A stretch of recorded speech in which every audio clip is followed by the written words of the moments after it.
বন্ধুরা আজকে যে আমি রেসিপিটা শেয়ার করতেছি এটা হইলো মিঠা মোমো। আর এই মোমোটা খেতে কিন্তু খুবই অসাধারণ লাগে। আর এইটা বানানো খুবই সহজ।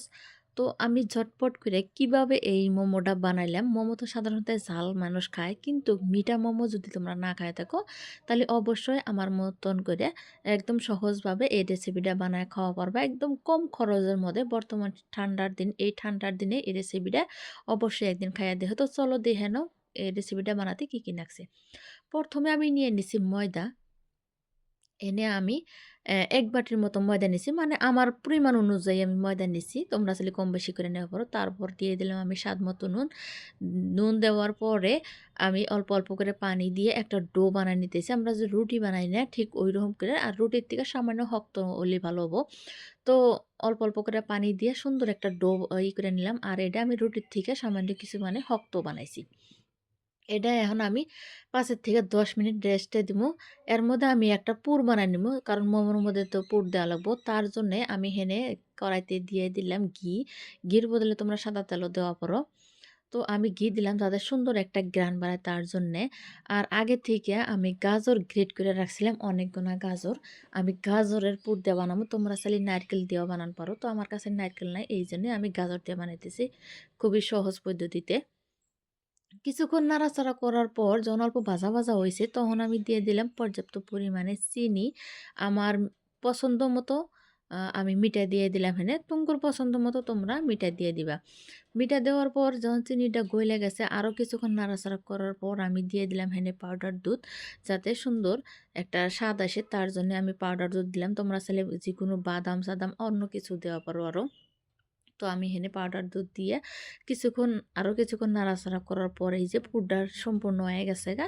এখন আমি পুরটা চুলাই থেকে নামাই নিলাম। এখন আমি মোমোটা বানাই নেবো। তার জন্য আমি এই যে ময়দাটা যে আছিল কয়েক ভাগে ভাগ করে নিয়েছি, মানে ছোট ছোট করে খুব পাতলা পাতলা করে আমি রুটি বেলে নেবো। তো এই যে কিছু শুকনা ময়দা দিয়ে সুন্দর করে একটা রুটি বেলে নিতেছি, আমরা যে রুটি খাই ওইরকম করে। আর রুটিটা যত পাতলা হয় ততই ভালো হবো। যদি মোটা হয় তাহলে কিন্তু খাতে ভালো লাগবে না, আটা আটা লাগবো।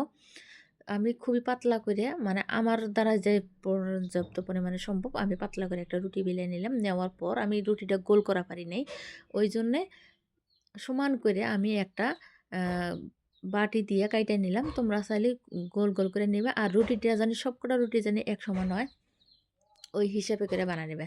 তো আমি অনেকগুলো রুটি এই যে বানিয়ে নিছি। আর রুটিগুলো খুবই পাতলা হয়ে গেছে গা। এখন আমি মোমোর শেপটাও দিমু, ওই জন্যে। তো আমি এখন মোমো বানাবো। একটা রুটি প্রথমে দিয়ে দিলাম, তার উপরে আমি আরেকটা রুটি দিয়ে দিলাম, তার উপরে আরেকটা রুটি দিয়ে দিলাম। আমি ৩ টা রুটি দিয়ে এই গোলাপ মোমোটা বানাবো। তোমরা চাইলে ৪-৫টা দিয়েও বানান পারো। ৪-৫টা দিয়ে বানাইলে বড় বড় উপর টেপা টেপা হবো, ওই জন্য আমি ৩ টা দিয়ে দিলাম। দেওয়ার পর গাজরের যে পুরটা আছে মাছ বরাবর দিয়ে দিছি। পুরটা যদি মোটা করে দাও তাহলে তোমার গোলাপটা খুবই সুন্দর গোল গাল হয়ে যাবো। আর যদি ও পুরটা কম হয় তাহলে কিন্তু মোমোটা অল্প লম্বা সাইজের হবো, চিকন হবো। তো আমি গোলাপ মোমোটা কিবা করে বানাইলাম তোমরা তো দেখলা। অল্প পানি দিছি যাতে সাইডে না যায়। আমি যখন ভাপে দিব তখন যাতে সাইডে না যায়। সুন্দর একটা গোলাপ পিঠা বানাই নিলাম। তারপর আরও ২টা বানায় রাখছিলাম। এই যে মোট আমি ৩টা বানাইছি। ৩ জনে খামু। আর আগের থেকে আমি একটা সসপ্যানে পানি দিছি, কারণ আমার মোমো বানাই না যে বাসনগুনা থাকে ওইটা নাই। তারপরে এই যে এনে একটা প্লাস্টিকের ঝুড়ির উপরে দিয়ে দিলাম। দেওয়ার পর এখন আমি ঢাকনা দিয়ে ডাইখে ১০ মিনিটের মতন এটাকে সেদ্ধ করে নিব। ১০ মিনিট লাগে না, ৫ থেকে ৬ মিনিট সময় লাগে। তো এই যে আমি সেদ্ধ আবার দিয়ে দিছি। তো ফিরে আইলাম আমি ৬ মিনিট পরে, মাত্র ৬ মিনিট পরে। এই যে মোমোটা সম্পূর্ণ হয়ে গেছে গা, মানে রংটা অল্প পরিবর্তন করছে। তো এই যে তুইলা দেখাইতেছি পুরোপুরি সেদ্ধ হয়ে গেছে গা। এটা আমি এখন ঝুড়িটা নামাই নেব।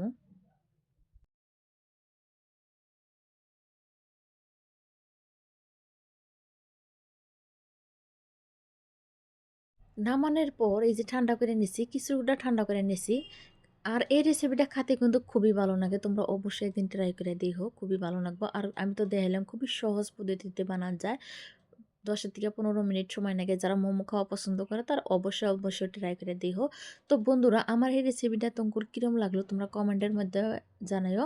আর আমার এই ভিডিওটা যদি ভালো লাগে লাইক, শেয়ার, কমেন্ট করে দিও। তো আজকের মতো বিদায় নিতেছি। আবার আসবো কোনো নতুন রেসিপি নিয়ে। ততক্ষণ তোমরা সুস্থ থেকো, ভালো থেকো, আমার পাশে থেকো।